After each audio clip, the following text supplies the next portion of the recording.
America के tariff बम ने पूरी दुनिया में मचाई हलचल। डोनाल्ड ट्रंप प्रशासन ने देशों के लिए टैरिफ गणना कैसे की, विवरण यहाँ देखें। वॉशिंगटन। अमेरिकी राष्ट्रपति डोनाल्ड ट्रंप के प्रशासन द्वारा लगाए गए पारस्परिक टैरिफ बम ने पूरी दुनिया में खतरे की घंटी बजा दी है। यहाँ तक कि एक निर्जन द्वीप जहाँ केवल पेंगुइन और सील रहते हैं को भी उन करों से नहीं बख्शा जा रहा है, जिनके बारे में रिपब्लिकन ने कहा कि उन्होंने उन देशों पर लगाया है जिन्होंने दशकों तक अमेरिका को लूटा और बलात्कार किया है। अन्य देशों पर डोनाल्ड ट्रंप द्वारा लगाए जाने वाले पारस्परिक टैरिफ का बेसलाइन 10% से शुरू होकर लगभग 50% तक जाता है। कथित तौर पर डोनाल्ड ट्रंप प्रशासन ने विदेशी देशों पर शुल्क की गणना करने के लिए एक नई पद्धति के साथ देशों पर पारस्परिक टैरिफ तय किया।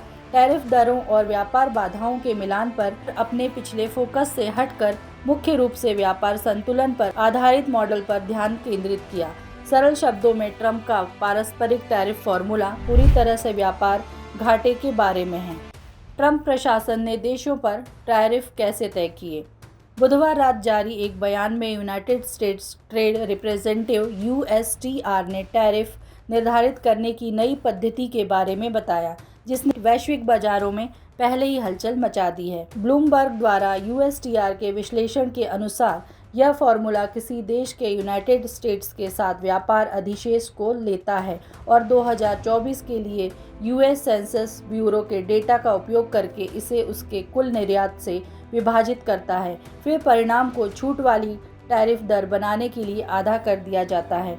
उदाहरण के लिए पिछले साल चीन का US के साथ व्यापार अधिशेष $438 बिलियन के निर्यात पर $295 बिलियन था, जो 68% का अनुपात बनाता है। नए फार्मूले के अनुसार इसे 2 से विभाजित करने पर 34% की टैरिफ दर प्राप्त होती है, जो कि US ने बीजिंग पर लगाई है। यह गणना जापान, दक्षिण कोरिया और यूरोपीय संघ सहित अन्य देशों पर भी लागू होती है। हालांकि कुछ राष्ट्र एक समान 10% टैरिफ दर के अधीन थे, जैसे कि वे देश जिनके साथ US का व्यापार अधिशेष या संतुलित व्यापार है।